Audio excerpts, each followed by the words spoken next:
What's going on, everybody? It's your boy, the Uncrowned Otaku. Latest episode of Blue Lock came out, and this one, it's important that we know the title first. The title was called Luck, and it all came down to, like, just luck of the draw. Y'all know the last episode, it ended with Isagi blocking Bachira's shot. And the luck comes in with the way he blocked it. It fell right at Ren's feet, and Ren hammered it into the goal. I can't believe the top 3 team won again. Bro, the way Isagi has been leveling up since he dropped to bottom 2, then he got Baro to make 3, then he got Chisagi to make 4. The way he's been leveling up, the thought of him losing to this team for a second time didn't cross my mind. And because that thought never crossed my mind when they lost, the thought of them picking Isagi didn't cross my mind either. Because what do they need Isagi for when Ren is all around a better version? Kinda, sorta. The reason they picked it was because Ren made that choice solo dolo. At the last second, Isagi saw further ahead than Ren. And Ren acknowledges that, hey, you saw further than me. Without the luck, I would have lost. And Isagi was like, what the fuck does luck mean?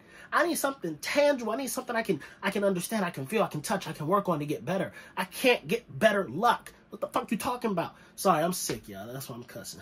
I got a mouth like I said. I normally try to censor myself, but it's coming out crazy. So Ego steps in and he's like, luck is you pretty much, I can't remember exactly what he said, but it pretty much boiled down to you still believing in yourself, striving for victory, and you'll stay on the path where luck coincides with your perseverance.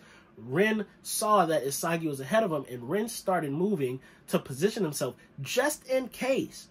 The motherfucker was like, I don't know what's going to happen. I know Isagi's going to block the ball. And if he blocks it, maybe, perchance, by luck of the gods, if I'm here and the ball lands here, I can win. But on the other hand, if luck ain't on my side, it'll go to the opponent and they'll win. So it came down to luck, just where the ball fell. And because Isagi did lose, his team did lose, so he feels like a loser, he still thinks Ren's better than him. Ren, honestly, is still better than him. But Ren, in that last second, could not see as far as Isagi, and therefore he takes that as an L, and he promises it'll never happen again. And the most hilarious part was Isagi tried to join in on Ren's post-workout activities, and he was doing all them stretches. Side note, I'm stiff as a board, my boy. I can't do no yoga poses. I ain't got no flexibility. Call me Plank from Ed, Edd n Eddy the way I'm just... But the funniest part was, when Isagi kept talking to Ren, Ren had a pose where he was doing like a one-handed upside-down handstand. What? Bro, what are you talking about, man? And wait, upside-down handstand? Isn't it a handstand upside down already? He was doing a one-handed handstand. And Isagi was like, what the? This ain't even yoga. What are you doing? And he's like, this pose is called You'll Never Ever Beat Me.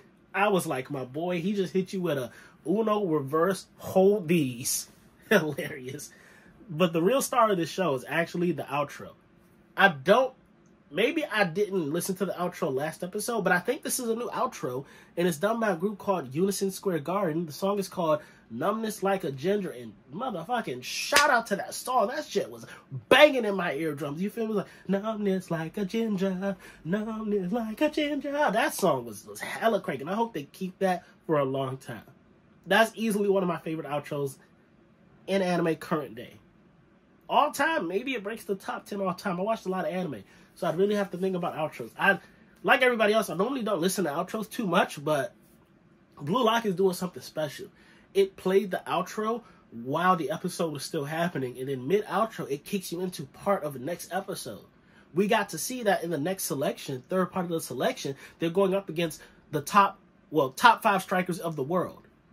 And we got to see how the match starts. And, of course, the top 5 world strikers, they're speaking in English, talking about how they're going to shit on the Japanese team because they just low-key middle and high schoolers. And I can't blame them. If I'm a professional and I get hired to look after some high schoolers, I'm going to be like, nigga, what? We going to body y'all. Stop playing with me. So I totally understood that. Ren and Bachira took offense. And Isagi, this is how I know Ren is still better than Isagi. Because Isagi was trying to set up a chemical reaction with Bachira, and Bachira was like, nigga, if you're not about to exceed my expectations, I'm not playing with you. Those days are gone. Isagi's like, fine, I'll keep up with you. Motherfucker, you thought you would keep up with him. He hits a pass, and Isagi's like, excellent, just how I planned it. That shit whiffs over to Ren, and Ren hammers it into a goal. And that's when you see the World 5 are like, oh, nice, they got some skill. Hey, let's take this a little bit serious. I can't wait for the next episode. Because could you imagine if they lose, if Isagi loses again? That's going to be fire, just to see how they can compete against the top of the world. Because right now, we don't really know how the world's top strikers compare. We've only seen the Blue Lock competitors, and certain ones, the stars in Blue Lock, have all looked top tier to me personally. Like, I can't imagine Ren, Nagi losing to people. So to see how far the world stage is compared to where they're at now, it's going to be a good eye-opener. But again, the outro song is fire. And then, of course, we got the extra time where we see Isagi really was the glue that kept all those divas together. Nagi, who don't wake up, needed Isagi, his personal alarm clock. Chigiri, who don't know what the hell he's putting stuff. Isagi was keeping stuff in order. And Baro, who's a neat freak, Isagi was helping keep everything neat with the other two who don't give a damn. So a lot happened, and I'm hella interested in the next episode again, just to see where they stand in comparison to the world. And let's remember, these 5 are strikers. They don't really play defense, goalie. They don't do those positions. They're all strikers, but they're all being forced to play, in a mini field kind of deal. So it's going to be hella interesting. I can't wait to see. The expectation, honestly, for me, is that they will lose. No way we can put them against the world's top strikers and they excel. No way they can be that far along just yet. They should be at the world stage right now if that's the case. But this is going to be stage 3 for Ego. I imagine is a humbling experience. You've leveled them up so far. They've got a little bit of confidence, some pride. Now it's time to humble them. You're gonna make sure that they learn this is where the world stage is at. And then stage 4 of the selection is building back up, acknowledging your shortcomings and building back up with a set goal in mind. At least that's what I think. But what did y'all think? The latest episode of Blue Lock was called Luck. Comment down below how you liked it, what your thoughts are. Get at your boy, Uncrowned Kingdom. I've been your boy, Uncrowned Otaku. That's the fire that keeps the kingdom burning safely. And hopefully the flames will burn away the sickness that resides inside of me. By God, it sucks having this. I'm pretty sure it's just a cold. I'm pretty sure. Hey, Uncrowned Kingdom, love you, bros. Peace, peace, peace.